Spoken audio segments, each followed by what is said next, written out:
Let's go to this poll. I've been talking about doing this podcast on being a black Christian in America, and I am going to get around to it because of stuff like this. 37%, 37% of evangelicals in Alabama. I'm tired tonight. I can't really talk straight. 37% of evangelicals in Alabama say that after the allegations of sexual assault by Roy Moore of a 14-year-old girl, they are more likely, hear me clear, they are more likely to vote for him. Only 28% said that they are less likely. 33% said that it makes no difference. They're not. It's nothing. It's nothing. Add insult to injury. 50 pastors, evangelical pastors from Alabama, have signed an open letter saying that they're still supporting Roy Moore and that they believe him to be a man of God who has fought the good fight for family values. Man, and that they're still going to support more. I'm at a loss. I'm at a loss. Good Lord, I am tired tonight, guys. This is quite frankly probably one of my worst presentations. I am at a loss. I'm at a loss of words. If you heard the pain in the voice of, I believe her first name was Bridget, but I know her last name was Nelson. In her interview today, as she described what happened, whether you want to take her at face value or not, it should give you pause to take a step back and reevaluate the entire situation. But instead of taking a step back and reevaluating the entire situation, evangelicals and their pastors are saying that they're more likely to support Roy Moore.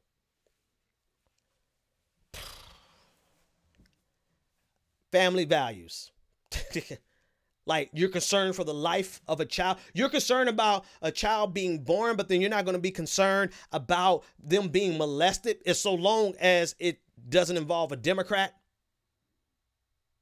I mean, that's some next level fuckery right there. I mean, excuse my language to all the church people who are starting to listen to me now because I keep promoting this podcast that's about religion. I'm not there yet. I won't. If you come to my night show, you're gonna get me talking like this. Just, if you need less profanity, go to the religious podcast that's coming out next week. But that's some next level shit right there. It confirms what I've always known. But it's such an ugly truth that it feels like there's no limit to their depravity.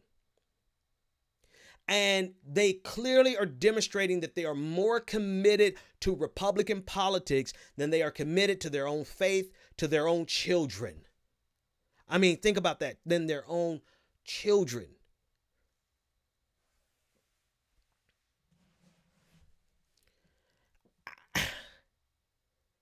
And to one of the people in the comment section, they're saying that they're guessing that they don't believe the allegations. There's actually one guy who says even if the allegations are true, they would still vote for Moore. So they're not only, some of them may not believe the allegations, but then there's some of them who believe the allegations and outright say that it makes them more likely to support Moore.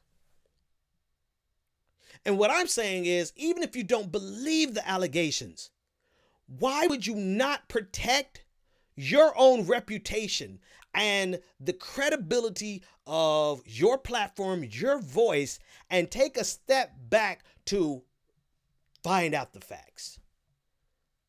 See, you don't have to take the side of the Republicans who are turning on Roy Moore. You do not have to take the side of Roy Moore.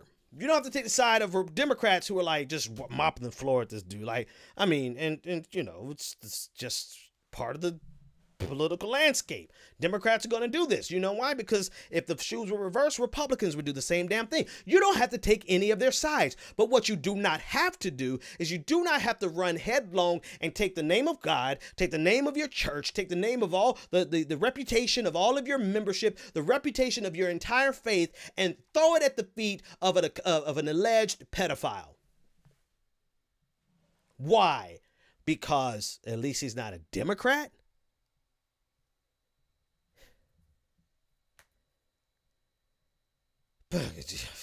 I mean, God, that's next level. That means that you would, this is, somebody, I keep seeing references to tribalism. I get the tribalism aspect, but it seems like something more than just tribalism. It seems like, you know, tribalism to me, if I can split up something that Brandon Sutton said on my show sometime. He says it all the time. He's saying that no, not Brandon. Go back. The Patrick Blanc, one of our longest supporters. He said that the media is complicit, is not just complicit with the establishment, they're co-conspirators with the establishment. If I could use that phrasing to show you why I feel like this is more than just standard tribalism, to me, it seemed like tribalism makes you complicit with the problems. But when you go so far as to creating a path of justification for a man's perverted behavior, you're almost a co-conspirator. You are a person who's willing to let you're trying to make it happen, right? You're not just saying this is my side, so I'm going to protect my side. You're saying we have to create a path for this pervert to get out of trouble, and we're willing to throw everything that we have at it. You're no longer just complicit with it. You're a co-conspirator. And to me, that is, I mean,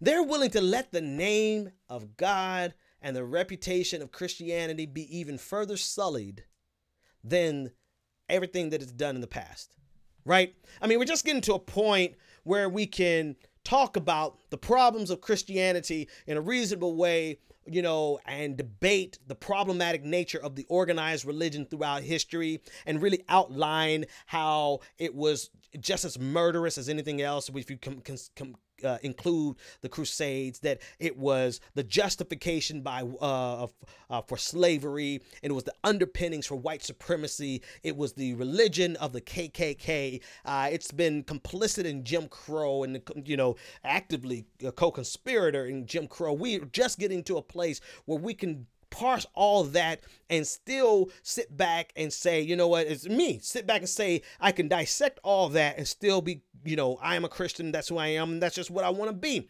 Now you're adding on top of that people who are using the name of God and scriptures to justify a pervert, a man who, based on our society, based on our rules, you know, we're not living in the Bible days. We're not living we don't even have to go back to the Bible days to find a time where it was okay for grown men to mess with like 12-year-old women, right? Girls, right? We don't even have to go back that far. But as a society, we have progressed and said that there is an age of consent. And now you're using the Bible and you're using your reputation as pastors and your reputations of your congregations, and you're throwing it all at the feet of making a path, all on the altar of making a pathway for your preferred political candidate to beat your Bible.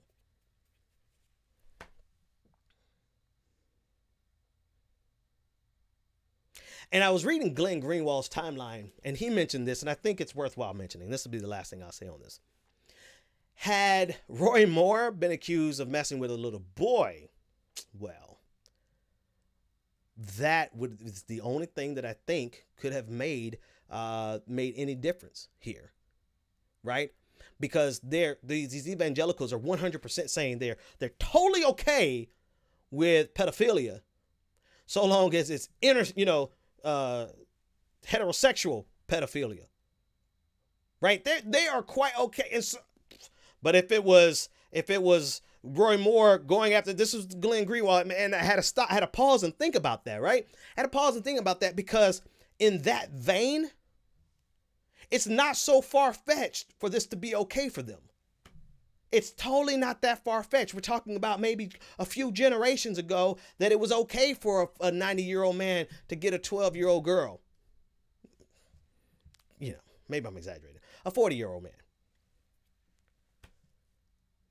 You know, and so as long, it's like it goes back to this idea in evangelical Christianity, in mainstream Christianity today, that the only real sin that they should be concerned about is whether or not you're gay.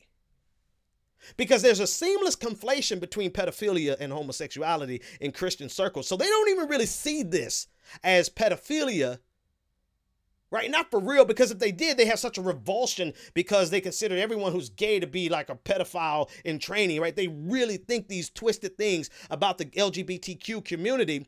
And so the only people who are really bad aren't the grown men who like little girls. It's the grown men who likes little boys.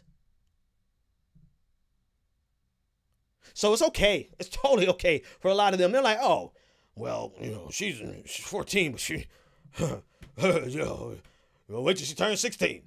You know, she's gonna be a killer when she turns 16.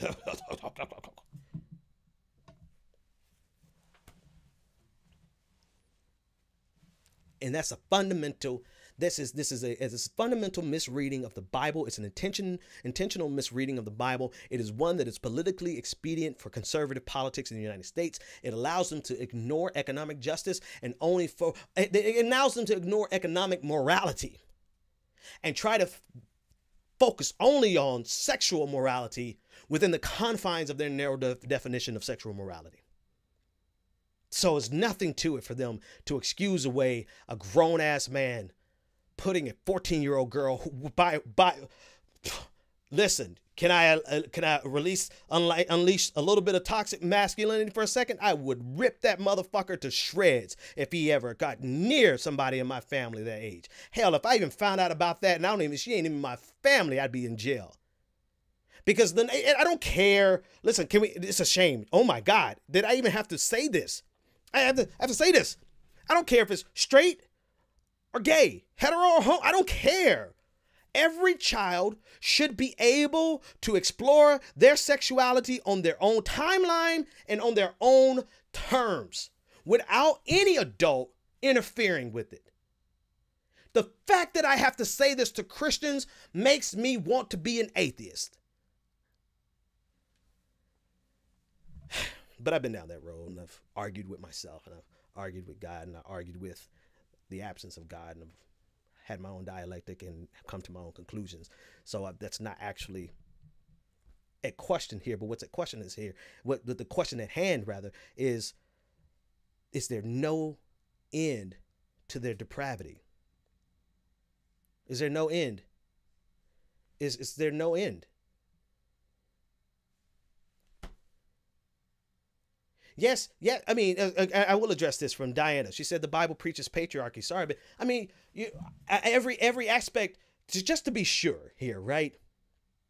This is not no one's saying that. I mean, hell, there's rape, there's mass murder in the Bible. I mean, there's a lot of shit in the Bible. There's a lot of stuff that I can never teach my kids until they get old enough to be able to process what it means for the children of Israel to go into Canaan and just wipe out the entire, kill everybody, the women, the children, the calves, you know. I mean, there's a lot of stuff wrong in the Bible, but there's a lot of stuff wrong with all of humanity up until this point where we're actually able to look back and identify the problematic nature, not only in the Bible, but the problematic nature of society at large. So yeah, the Bible preaches patriarchy most certainly in the Old Testament, without question. There's a lot in the New Testament with Apostle Paul. Apostle Paul has some issues, right? But we can't separate that from the context of society that it grew out of. And if we're going to do that, then we are just now 2,000, quote unquote, 2,000 years. I'm using the quote air symbols to the radio audience. We're just now able to identify patriarchy in every aspect of our society, right? I want to address that because we can't say this as if the Bible is a unique problem, because the Bible is far from being a unique problem. Shit, the Constitution is a unique problem, right? So, but that's besides the point. Setting that aside, it is, where are you in the place of your time and your society? And I'm not arguing relativism here. What I'm arguing is that in the context of our society, children should be able to grow up and explore their sexual identity on their own terms without a man messing with them or a woman messing with them. Whether it's I don't care what version of it. And to have to say that to Christians, people who espouse family values, people who are always concerned, they are announcing to the world that they don't really care if grown men mess with their 14-year-old daughters, so long as it's a man messing with a daughter and not a man messing with their son. I mean, they would get as infuriated about a man messing with their son as I get infuriated about any adult messing with any child, whether it's my child or someone else's child. There is no end to their depravity because they're not really about morals. They're not really about a safer society. They're not really about justice. They're not about any of those things. They are 100% about Republican politics. That is the extent, that is the breadth, the depth, the width of their participation in American society is Republican politics, and all of their morality be damned. All of their arguments of morality be damned. And, you know, damn the religion, right? God damn the religion is basically what they're saying. God damn the faith. God damn all of that, because they're willing to lay it on the altar of Roy Moore because at least he's not a Democrat. And to that I say, every single one of them, I hope they bust hell wide. If you believe in hell, I sure as hell hope those motherfuckers go straight there.